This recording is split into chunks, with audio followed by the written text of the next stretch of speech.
Hello, ladies and gentlemen. Although the overwhelming majority of you are probably gentlemen.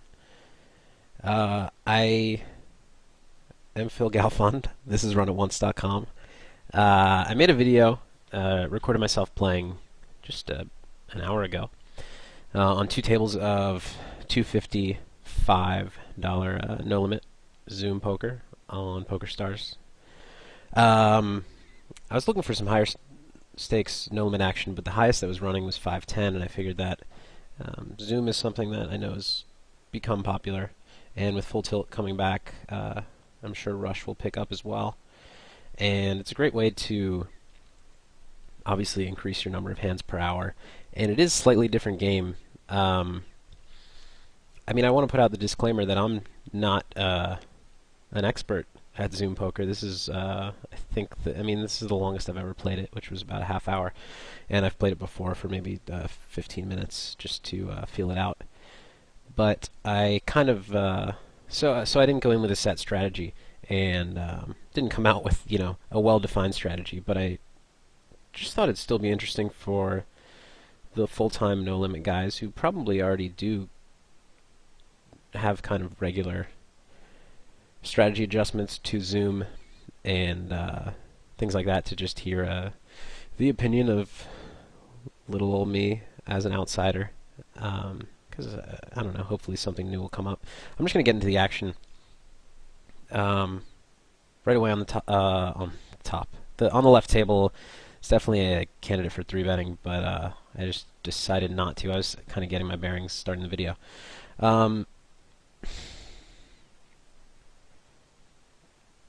I haven't played much six max no limit in the past little while,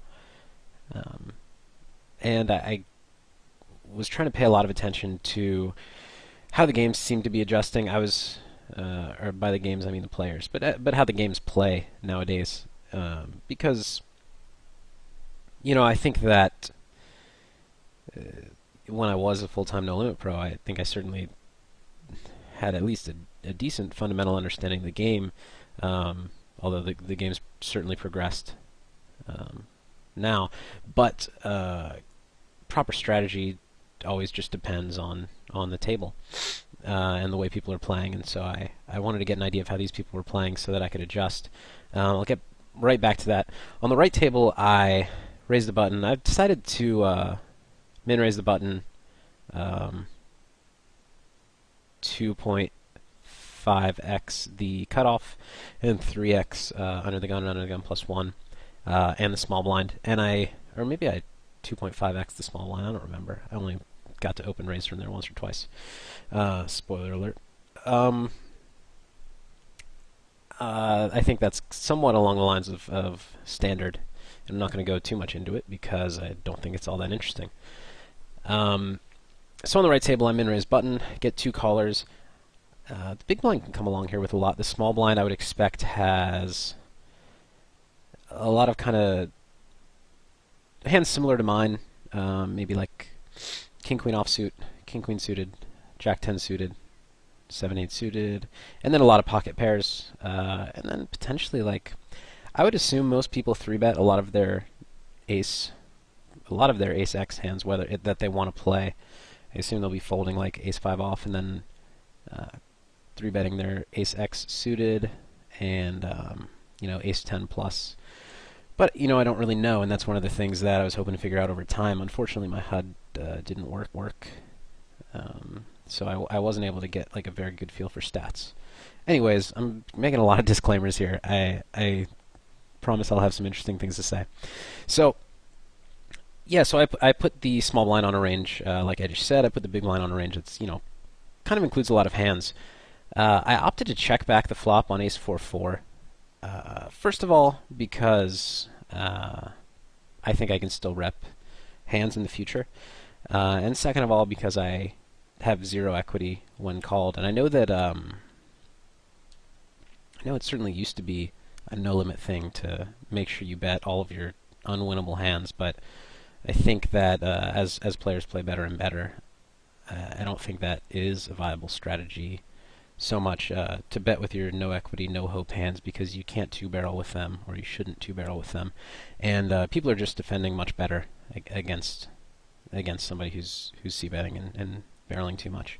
Again, that's kind of my assumption from the few hands I played lately, and I do talk to a lot of poker players, and I've talked strategy with some of the no limit regulars, and that's the impression I get. Anyways, I don't have a problem with c-betting 10-9 suited here, but I kind of like the idea of checking back, and I get a little more information on the turn.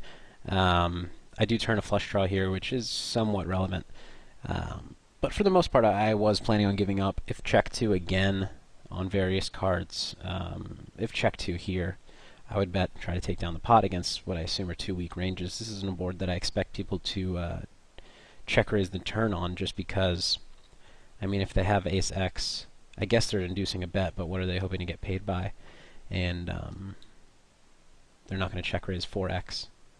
I guess they can check raise bluffs, but they might as well just lead them out. So this guy bets 10 into 28. I actually really don't mind that bet sizing with a lot of hands on a board that is this. I use the term lockdown in PLO. People have started to say that, so I'm flattered. But basically, you know, if he has the ace or the 4, my draws are meaningless.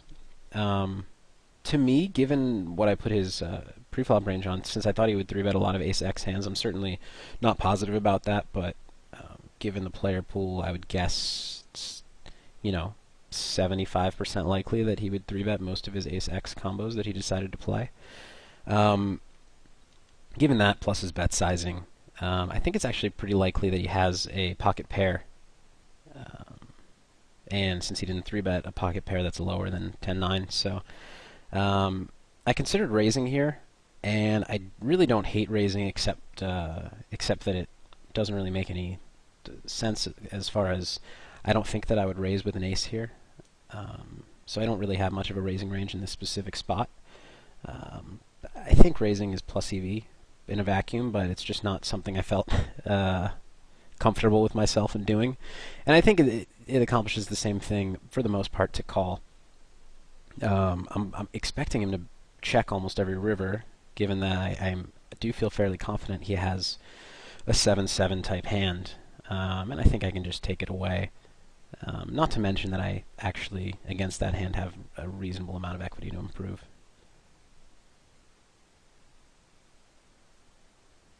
You can see I had thought about raising. Even clicked around a little bit. It gets a little interesting here because I river a 10, which based on my turn assumptions and his instant river check, I'm assuming he's actually not a very strong regular given the way this hand's played out. I feel like my 10 is almost certainly good here, but I'm not so sure I can get paid off. I ended up deciding to go for the thin value, and you know, I feel okay about it.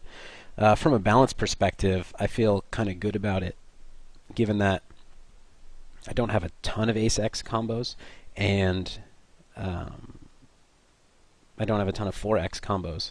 So if I am making the play I am with flush draws or total floats of some kind on the turn and then betting rivers, my value range isn't really strong enough or frequent enough to cover that, I think. So adding a hand like this helps a little bit. But he folds, and I didn't really expect him to call. But I just was confident enough that I had the best hand, and thought it was more likely I get called by worse than called or raised by better. We did only have, I think, about 28 players in the $250 $5 lobby. I think that Zoom lobbies can usually have many more than that. So there actually was a little bit of lag sometimes like this in between tables. I think that, and I don't know if this has been said elsewhere, but I think it definitely makes sense, especially since the relative stakes. I mean, a lot of my understanding is a lot of players that are like 5'10", even 10-20 players have decided to take up Zoom just because they can play so many more hands. And I assume that players that can beat those stakes and step down to 255, even though It is a maybe more regular filled kind of game because all the regulars. Well, I guess that's true of every game. Anyways, my point is, I think win rates can be reasonably high here. I assume, and so I think that fast folding a lot of hands with very small edges has to almost certainly be right in order to get more hands in. Whereas at a regular table that's not Zoom, you can't do that. This hand on the right table got a little bit interesting, and it's funny because because I haven't played so much No Limit lately. I was kind of coming up with vacuum plays as well as overall strategies that I like. And I kind of, as I thought through this hand and was clicking around c-betting, thought to myself, well, this is a board that is not particularly great for my opening range. Although, I have a tight opening range under the gun, and I'll have a lot of overpairs included. I don't have a ton of sixes. So with the exception of overpairs, I don't have like a super strong range. But, I have a 2 overhand against any overpair that he might have. With the exception of a slow play, which I just don't see happening very, very frequently, especially at Zoom, where you'd have to expect sometimes button and small blind to fast fold when under the gun opens, rather than hope for a good potential squeeze spot, which is, I think, the main benefit of slow playing in his spot. So I think I lost my train of thought. This is a board where I feel like if you c-bet too frequently, you are exploitable in that you can get raised very, very profitably and floated profitably, or kind of called, like he can very easily call with sevens, call basically any turn, and then make good decisions on rivers against my range depending on how the board comes off. At the same time, he can bluff raise the flop with 9-10 9-10 of diamonds. Like, random hands can bluff raise the flop. So I decided as I was clicking around, getting ready to c-bet, that I don't want to be c-betting this board at an extremely high frequency. And it's a little unfortunate because I don't want to be always check folding my hands as strong as ace queen, which is 2 overs 6 outs, which is very reasonable, especially if many of the hands I'm going to be folding it to, check folding it to, are worse than mine, because I think it's a spot where he stabs very often. So what I decided at this time is that my assumption is that the player pool here on boards like this, basically on a lot of low card boards or high-low-low, or basically when it not high-high-low or high-high-high cards, when check to, I feel like they're going to stab almost always, and not just bluffs, but completely merged. Like I kind of expect him to bet with 90% of his range in this spot, and so I think it makes sense to take a portion of my range. Certainly, I want to c-bet sometimes. I want to check fold occasionally, but I think it'd be good to take a large portion of my range and check, let him bet with his entire range, meaning that he has an unpolarized and weak range. Mostly, unpolarized and weak, and a lot of the hands will bet, like he'll just bet Jack 10 and fold to a check raise, which is, I guess, a spoiler. What I'm getting to is I want to have a wide check raising range in spots where people are auto stabbing, and I think it's hugely important in No Limit. It's important in PLO, but it's a lot more difficult in PLO to find good check raising hands on dynamic boards when you're deep stacked. In No Limit, the board doesn't change so drastically that you have to, if I check raise here with kings and the turn is a 9, I don't have to be terrified and check folding. I can actually, barrel through for value. And so I think in No Limit it's even more viable than it is in PLO to let people auto stab and basically give you the opportunity to control the pot size rather than giving them the opportunity. Because if I bet here, he can call, see a turn, see how I react on the turn. Potentially he could raise flop or turn, or he can just call again, see a river, and see how I react.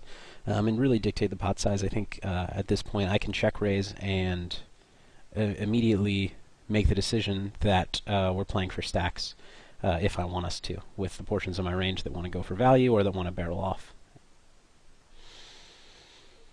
So I realized that was kind of long-winded, as I'm apt to do, but I actually, that's, I really especially wanted to explain it because that's the way that I arrived at not only the way I wanted to play this hand in a vacuum, but how I wanted to form a c-betting strategy. As you know, I actually really enjoy when I come back to a game, or even come back to poker in general after a long break, because I just am extremely off autopilot. I'm thinking the entire time. And I think that's actually when I play my best poker, even though I actually have a lot of friends that feel very strongly the opposite, that they come back rusty, that they need to be practicing and studying and reviewing hands for them to be in the right mindset. For me, it's just exactly the opposite. But, I mean, I say this a lot, but everybody's very different, and it's important to know what works best for you, and as far as anything, like when to play, how to play, bankroll management decisions. So I do check raise. I kind of was talking over that. I think on the left here I decided to 3-bet, which is, I mean, whatever. 4-7 suited is not strong enough to call. I think it's a decent hand to 3-bet, so I do. In position, out of position, it's a little too weak. I'd pick some stronger hands. So I check raise flop. He calls. I think he's going to do this with all of his flush draws, as well as because I don't see him re-raising a flush draw on the flop. Certainly, I think a big part of his range is maybe Jack Jack, 10-10, 9-9, 8-8, 7-7, 6-6, 5-5, 4-4, 3-3, 2-2. I think he potentially could even do this with a hand like Ace King, Ace Queen. Bet call the flop. Although I would expect him to fold the flop occasionally with that, or to have 3-bet pre-flop. That range does sound like it likes this turn a little bit, but I think, again, I do think it's possible he'd be jamming a flush draw here on the turn. Maybe that's very possible. But I also think it's possible, very possible, he's folding a flush draw here on the turn. As well as, I do think actually he's very likely to call again with obviously 7s, 8s, 10s, jacks, and obviously anything better than that. But I think 4s, 3s, 2s I can usually fold out right away. And though I don't have a couple good things. I don't have a hand with massive equity, but I still do have my 6 outs for the most part. If he calls turn, I don't know. I don't know how I think he's going to play flush draws, but my assumption at the time was that he would jam or fold them, unless they were ace-high flush draws, in which case he would call. So I felt that if I bet turn and the river was a heart, I could very happily, I think I can jam there with a lot of fold equity, given that I expect him to have 7-7 and nothing missed, except for this rando spaz play that I was making. That I assume a lot of players don't make. Also, you might say that I don't rep a ton of value hands when I bloat the pot this much out of position, but I would certainly do this with jacks plus as well as any 6. And I might opt to do it. Well, I don't even know. I haven't built my range yet, but I think there are definitely enough hands that I could do this with for value. And until people adjust and stop stabbing in this spot, I think it's just a nice way to play it. So, though I don't think that... I think if the hand ended right now, if there were no more cards to come, this would be not a profitable bet. I think he's just way too likely to call with his pairs. I know that's kind of a weird way to put it, but I guess what I mean is I didn't expect him to fold more than half the time here. I didn't expect this bet actually to be profitable in a vacuum, but I didn't like the idea of check folding because I think this has enough fold equity that, combined with my actual equity and my river bluffing equity, I think it's good enough. Jack ends up being a pretty decent card for me. I don't know the way he reads hands, but I think that a lot, if he thinks I'm random spazzing or I do have hearts that can very well have hit this Jack of Clubs. And I think he might even think that hands like mine, like Ace High, I might have check called. So I am happy to shove here. I don't really know what kind of range he'll put me on, but I just feel as though his range, even though he's called twice, and certainly he can be slow playing, though I would have expected a portion of his 6x hands. Although he just doesn't have 6x very often at all in his preflop range. Maybe never. I think if he was slow playing, it's 9-9, 5-5, or 6-6. So I just think against a range of like almost exclusively 7-7, this has enough fold equity to work. I mean, I would have to be on exactly the play that I mean, I could have done it with a flush draw, I guess, that missed, but a lot of those hit pairs.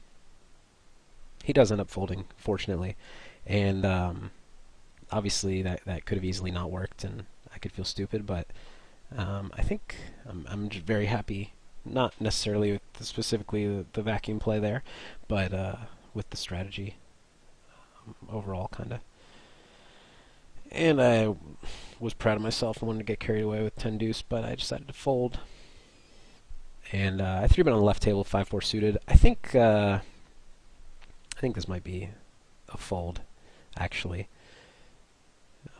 And I didn't mean to be results oriented, but just he's under the gun +1, 5-4 suited really doesn't play well. I think I'd rather just I have enough speculative hands that I'm gonna 3-bet, like 10-9 suited, Jack-9 suited, Jack-10 suited, that I don't need to go as weak as 5-4.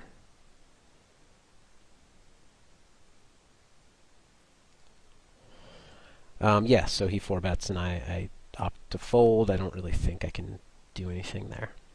Unless, I have some kind of specific read that he's going crazy, in which case I can jam, I guess.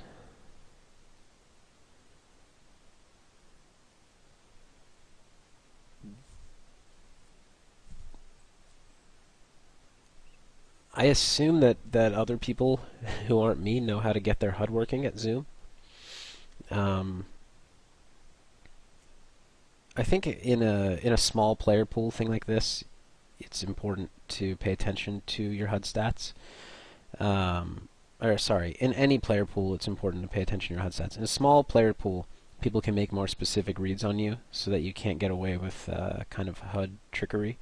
But in a large player pool, where they're not paying enough attention to take notes, they're just,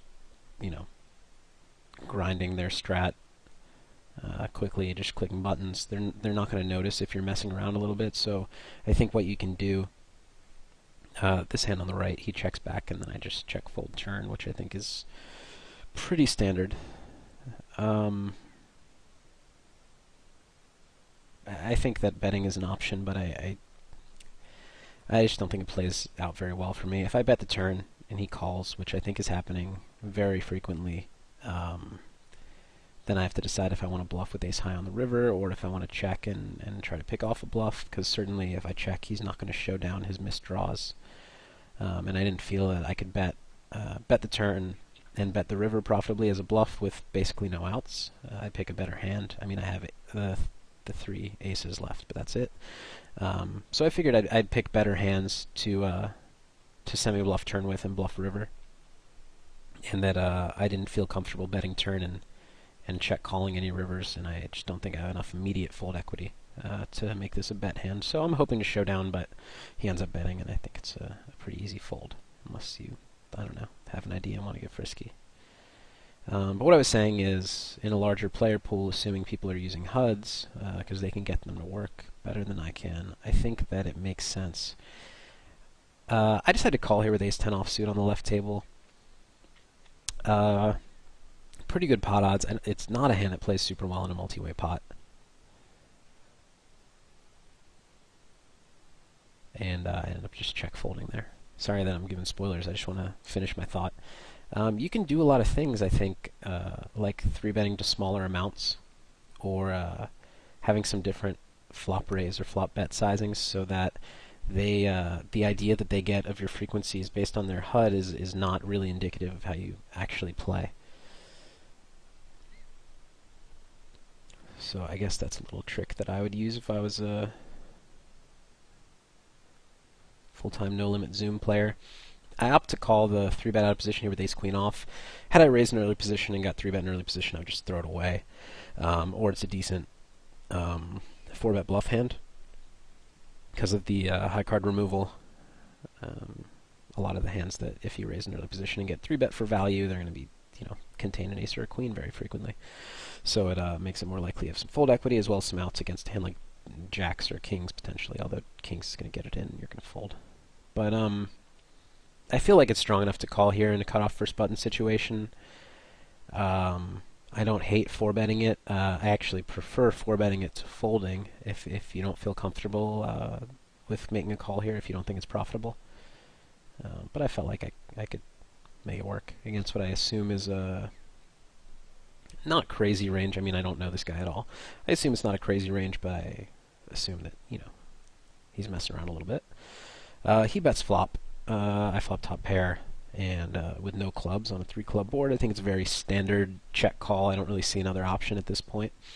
He bet 55 and the 85, and I'm not really reading much into that at all. I think he'd do that with a lot of his hands. Meanwhile, on the left table, I raise button and call, I believe it was a relatively small 3-bet. No, not that small. He is at 75 big blinds, or no less. He's at like 60 big blinds to start the hand.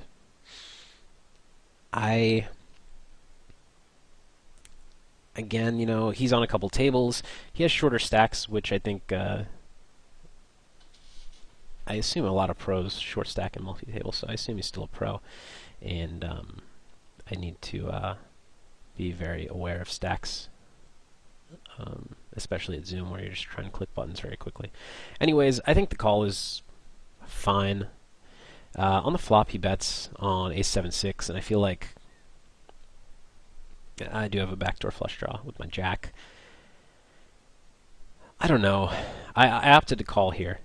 I think stacks are kind of awkward for a raise, although I don't really hate it. But I felt that a lot of his hands have no equity against my perceived calling range, or very little equity. And I do see him stabbing here again or stabbing flop with like 10s or something rather than checking. So I felt that if I called flop and bet turn when check 2, he would fold hands like that, as well as, I have some outs to improve, and I can represent. I mean, if a 9 hits, or especially a 9 of hearts, and I don't have any hands that could have missed. I mean, he's not going to fold ace-king, but I think he'll give up with a fair amount of his range and definitely respect my bet. In hindsight, I think this is maybe a little bit on the spewy side, because there are enough hands in my range that I don't have to be doing this with king-jack with the jack of hearts. I have stronger floats, but whatever. I think it's fine. Turn's good for me, kind of. It's 10 of hearts, and he immediately checks. Meanwhile, on the right table, he checks behind. I'll talk about that first. No, I won't. I was already talking about this. On the left table, I think for a little bit. We have like 1.5x pot, and I have a gutter and third nut flush draw. I think that betting here, I was trying to decide what bet size I wanted to use if I bet here. I think that jamming, it's kind of weird, I think, to come up with a jamming range here, especially when his checking range should be extremely polarized. I mean, it could definitely contain some jack-jack, no-heart type hands, and maybe then he can make a decision when I bet smaller or when I jam, depending on what he reads into that. But for the most part, I feel like he's giving up with air, and very rarely, occasionally, will be checking, hoping to induce a jam from a hand like this, or from ace-x when he has a monster. But yeah, for the most part, I expect him to have air. That said, I'm not really afraid of any cards, given that the hands that I'm repping aren't afraid of many cards, and the hand that I actually have improves on some of those cards anyways. So I decided to check here and bet river, and if he did, have a strong hand and bet into me on the river, I save some money. Which I'm fine with that play. Here on the right table, action went, he 3-bet, I called. He bet flop, I called check, check, turn. Especially on the 7, I don't really see him checking. Well, I shouldn't say especially on the 7, but I just don't see him checking many hands stronger than mine. I don't see him checking a 7. I don't really see him checking kings or aces almost ever. He could certainly, I guess, have queen jack here and have rivered, a better 2 pair than mine, but I think I almost definitely have the best hand. And I don't think... At the time, I didn't think I could induce a bluff from anything or a thinner value bet, so I opted to value bet myself. But I'm trying to think now how many bluffs I have in my range. Because when I call a 3-bet pre-flop, my range is fairly strong, and doesn't include hands like ace-10 offsuit. So ace-10 with the 10 of clubs or ace of clubs, that's not in my range. So unless I floated out of position here with, I don't know, it's pretty tough. Like, maybe I called out of position with ace-10 of spades because I'm being crazy, or I called out of position with 8-6 of spades to bluff later. Or I just don't have enough offsuit 1 club hands in my range. So thinking about it now, it's actually a pretty tough spot to get value. And I'm trying to figure out what to do about that, because betting big, I'm just trying to think how I could be betting big, how I can have air here. Because a lot of my weaker hands are going to be hands like 8-8. 5-5 with a club, potentially. And if I did want to bluff with a hand like that, I guess it's a good opportunity to make him, if he's a smart player, fold a jack or a weak queen or something. But I think that for the most part, I'm not going to have much air in my betting range, so maybe I am better off continuing to rep 8-8, hoping that he either value bets a jack or a queen, or decides to bluff after checking back the flop, or checking back the turn, rather. I'm actually, I assume people watching this are No Limit regulars. I'm very curious as to what you think about this river spot, and if you agree with the fact that we don't have many bluffs in our range, and what you think we should do about that. I feel like it might be a decent spot to check call. Actually, you know what? I think we can bet ace-queen and have a check raising range with our stronger hands, like I mean, jack-jack and flushes pretty much. Or I mean, obviously queen-queen 7-7. Although I don't have queen-queen, I would 4-bet that 100% pretty much, or actually 100%. But yeah, I think if I'm going for the check, if I have a range that's checking and not folding to induce bluffs in thinner value, I might as well be check raising with it, and then I can check raise with some weaker hands as well. And then a hand like this, I can go for value and potentially have very small bluffing range somehow.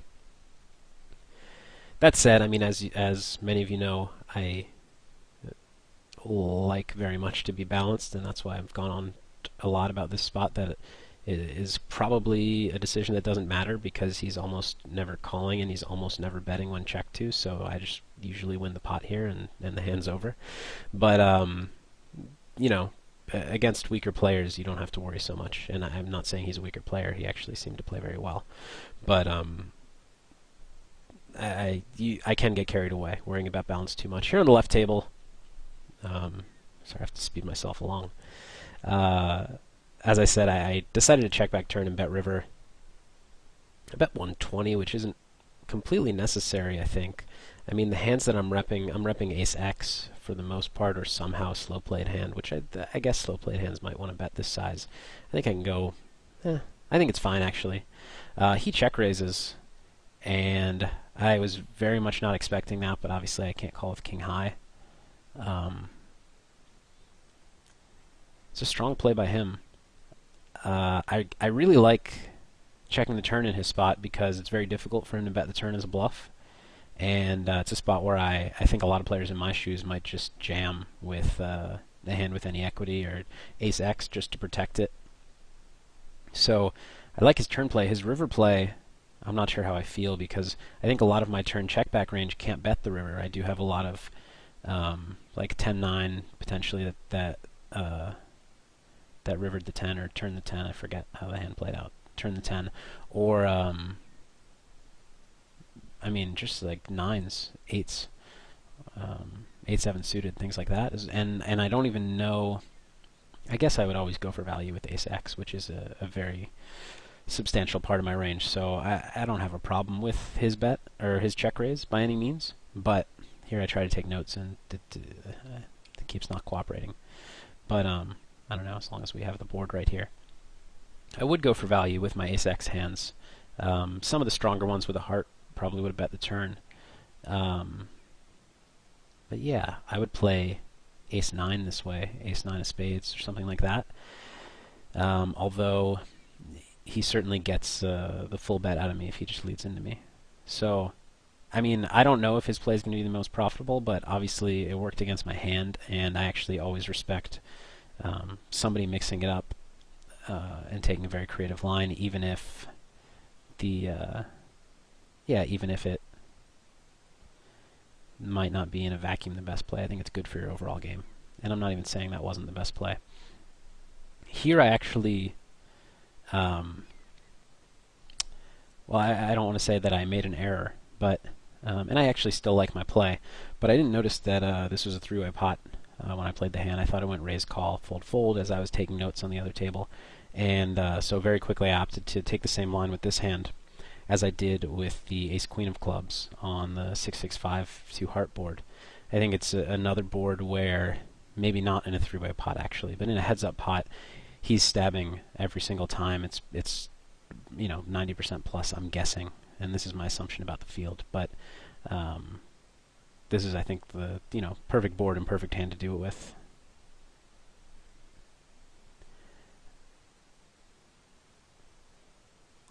And still, I thought this was a heads-up hand, but it doesn't make a big difference. I think my play is still very reasonable in a three-way pot, and it's actually kind of nice if I had air of some kind to check, let him bet, make sure this guy's folding before I bluff into the field. So I actually still like this line with a range of hands.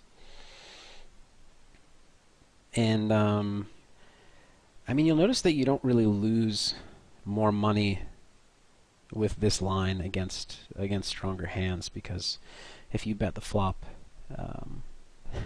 he's gonna put in money at some point with stronger hands, and I go ahead and take that down, and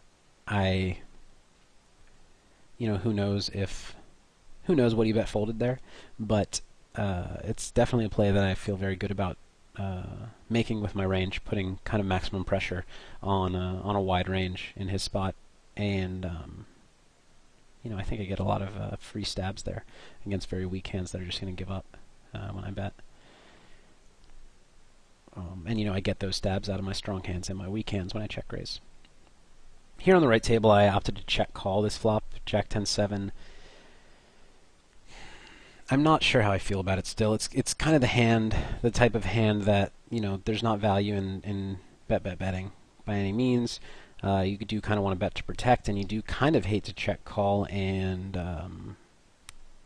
face up your hand. I do think, and actually I thought of this at this point after these two hands played out, that I want to have a small check call range. I think that all my monsters on these boards, this one is not so much one that gets stabbed every time, although maybe it does often, but not as much as the other boards that I made this play on. Or at least that I checked on. I didn't check raise King 10.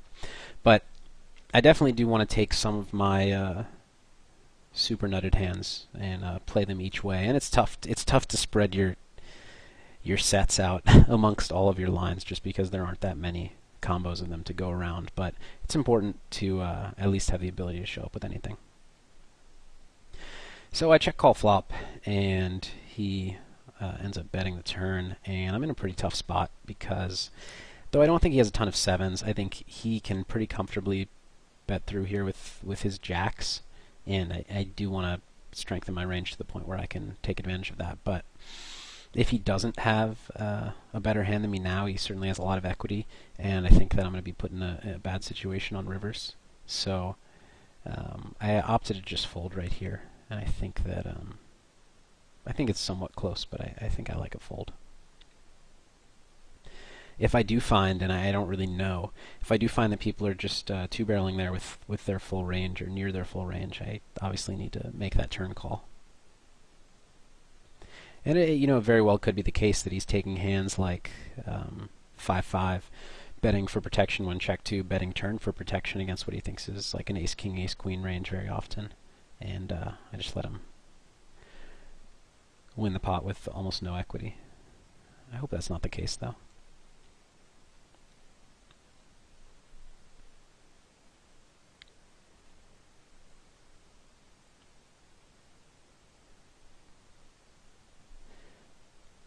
So there, I finally got my note on him. Just the way that he played that hand, where it's important to note when people are playing tricky. I knew that I wasn't playing a long session, so it didn't really matter, but I did want to take notes because I think it's super important, and I want to show you guys that I think it's super important.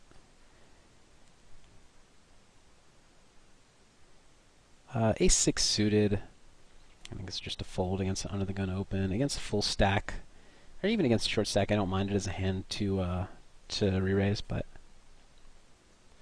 from early position, I don't really like calling it. Definitely going to open 9-8 suited.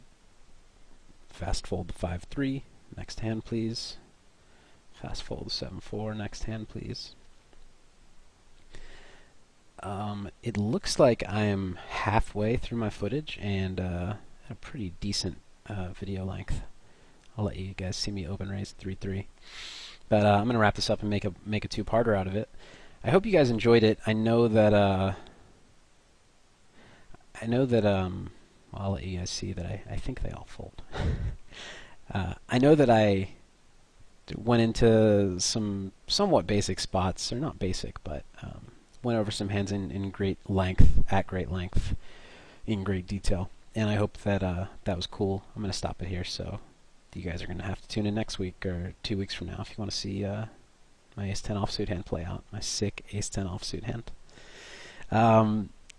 I think there was value in it, though, in the things. I'm not trying to talk about things that are not important.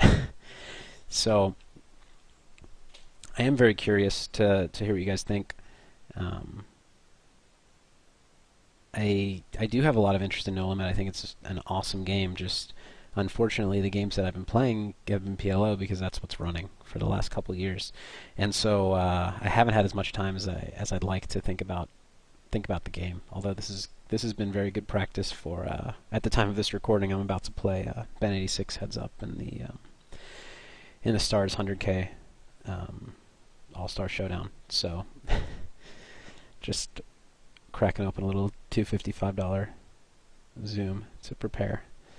No, that's actually gonna be a lot of fun. I'm really excited for that tournament. Or at the time you're watching this, probably I was excited before Ben busted me.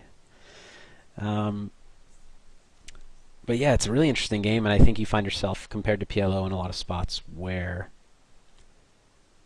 you can much more, I think, confidently make a plan for the hand. There are just too many things that change in PLO, and in No Limit, hand reading is much more specific, range reading is much more specific, and boards don't change the relative strength of your hand all that much. So I think it's a game just that allows for a lot of interesting strategy and especially a lot of interesting psychology because whereas in PLO you can have a lot of like hands that are auto-calling twice and deciding on the river or auto-calling 3 times because they can potentially beat some bluffs. In No Limit it's much more of a do they have it or don't they have it game, and you gotta kind of if you can outguess somebody you can do very, very well in No Limit Texas Hold'em. I'll let you guys go and stop rambling, but I sincerely hope you guys enjoyed, and I'm more than happy to answer any questions. And actually, I know I asked you guys a couple of questions, but I'd definitely like to discuss any strategy adjustments that you guys would like to bring up, or things that you would have played differently, and we can figure out why you would have played differently and how I feel about that. So thanks for watching, and thanks in advance for questions and comments, and also thanks for checking out the site. This is since this will still be one of my first videos, you guys, most of you watching, will be amongst our first members, and I really genuinely appreciate you guys being here and joining. I think that you guys will be very happy with the content that we put out and continue to put out. This is Phil Galfond for runonce.com. Take care, guys.